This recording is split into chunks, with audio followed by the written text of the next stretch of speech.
雪櫃咧有啲日本花菇仔，即係時候清一清佢。一陣買隻雞翻嚟咧，煮咗佢，拿一紮落去睇下有幾重先。咁啊，煮夠佢100個 gram 啦，浸一浸佢啦。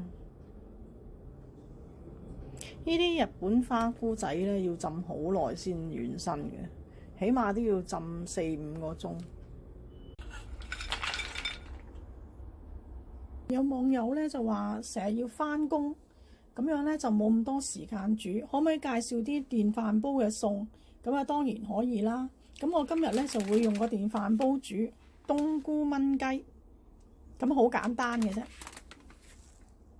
咁材料有1隻冰鮮雞啦。咁呢度冬菇咧係100克嘅乾冬菇浸開嚟。咁如果你2-3個人食咧，用50克浸開都有好多噶啦。咁另外咧就有2粒葱頭、1粒蒜頭，有少少薑同埋有啲葱啦。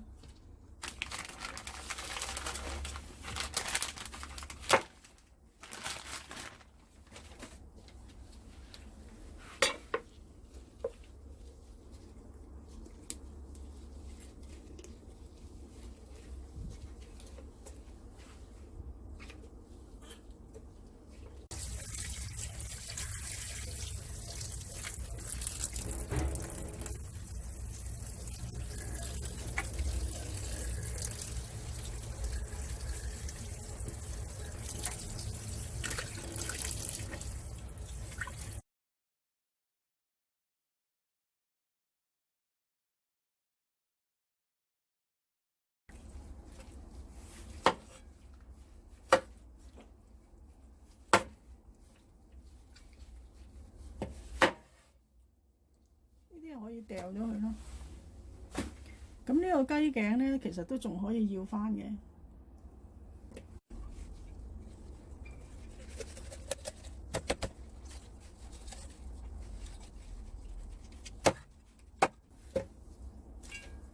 咁呢個雞 pat 咧，又可以切咗佢唔要。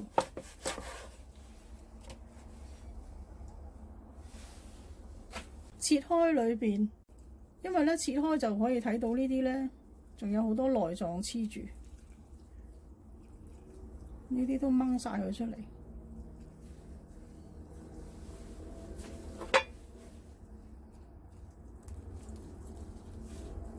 呢啲啦，連埋雞膏啦嗰啲，再洗返乾淨佢。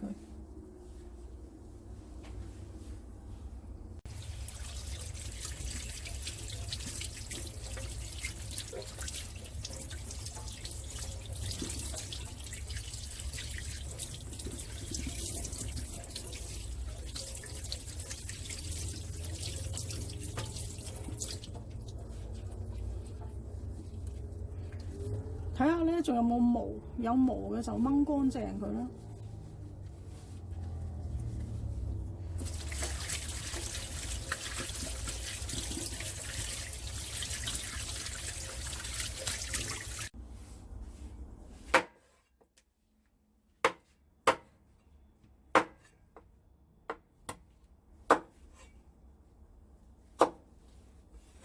呢啲腳趾甲記得切咗佢。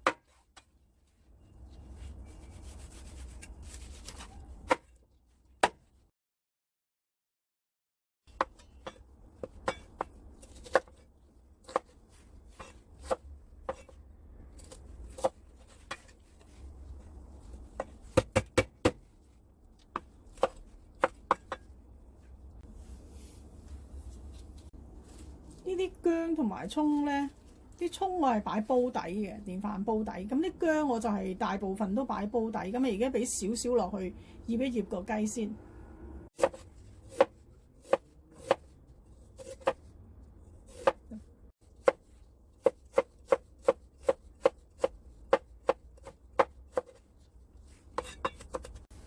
咁俾少少薑落嚟醃一醃個雞先。咁呢啲咧就留翻去擺煲底。雞咧就同花雕酒好夾嘅，俾1湯匙嘅花雕酒，俾1湯匙嘅生抽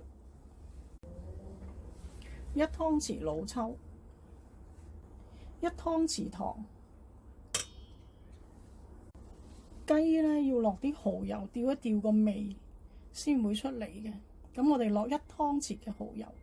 咁呢個而家主要嘅味咧就係1湯匙生抽同埋1湯匙蠔油。咁以一隻雞嚟講咧都係爭少少嘅。我哋落翻半茶匙嘅鹽，鹽咧係百味之王，一定要落翻少少鹽嘅。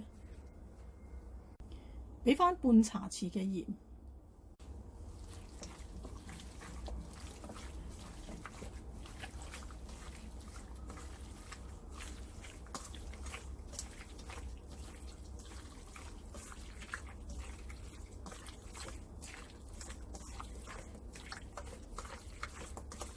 咁一陣咧，我哋醃完之後咧，撈一撈勻之後咧，就俾翻少少生粉落去。撈勻之後咧，俾翻1個湯匙嘅生粉，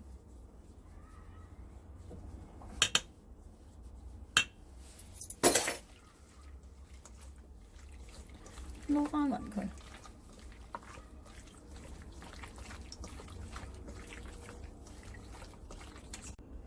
咁撈勻啲生粉之後咧，我哋俾翻少少油，封一封個肉汁。咁俾1湯匙油啦。咁如果女士怕肥嘅，就俾半湯匙啦。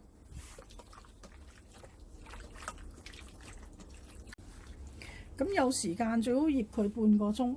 如果你話冇時間醃嘅，唔緊要嘅。其實你斬晒隻雞咧，全部抌晒落去個電飯煲，再加調味料一齊煮熟晒佢都 OK 嘅。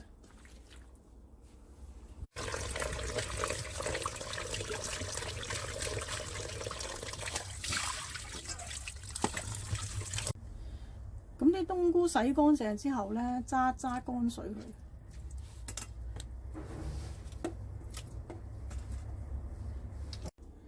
如果啲冬菇有腳嘅話咧，就剪咗佢啦。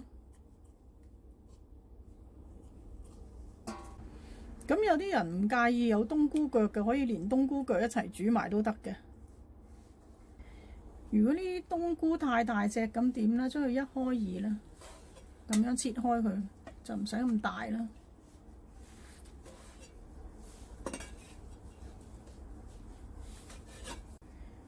咁呢啲洗好晒、整好晒嘅冬菇咧，我哋倒翻落去，同嗰啲雞撈埋一齊。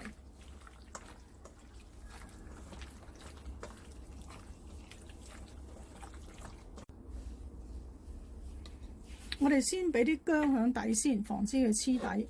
跟住再切埋嗱，啲葱我已經洗乾淨，切埋啲葱擺埋落去。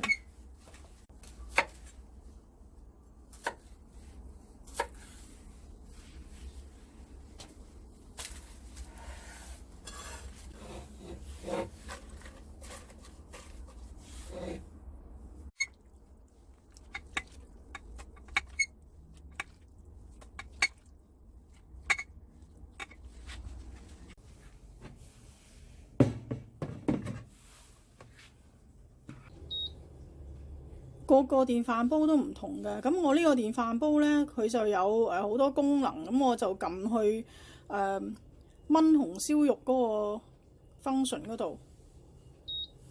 咁呢個咧就煮佢1個鐘，因為我呢隻雞都好大啊，你見到我煲仔細細啦咁樣，咁啊需要燜佢耐啲嘅。咁啊，你哋視乎自己嘅電飯煲而定啦。咁因為我呢個係陶瓷內膽嚟嘅，咁我半個鐘煮咗咧，咁我就攪一攪佢，因為驚佢咧嗰個傳熱唔係好均勻。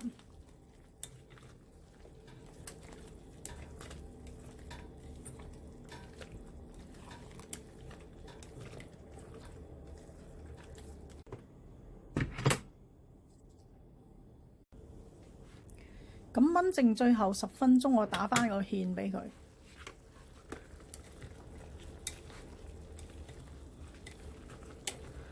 咁你哋睇翻啦，如果色咧太淡，你可以加少少老抽嘅。咁我就冇加嘅。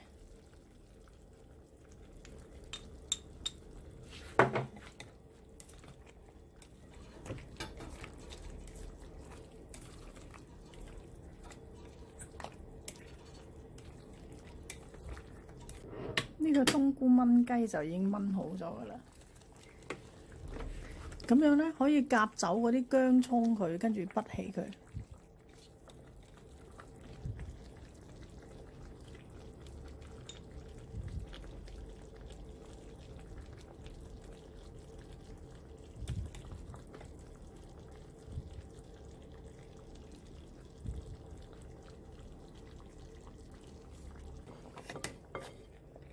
咁呢個餸咧要留意翻你哋嘅電飯煲嘅功能啦。咁擺落去肯定煮到熟就 OK 㗎啦，我覺得冇咩技巧。有啲電飯煲咧煮1個鐘可能會太腍，咁你哋自己因應翻自己嘅電飯煲嘅功能而決定煮幾耐。咁仲有少少汁喺個煲底，唔好嘥咗佢淋翻上去。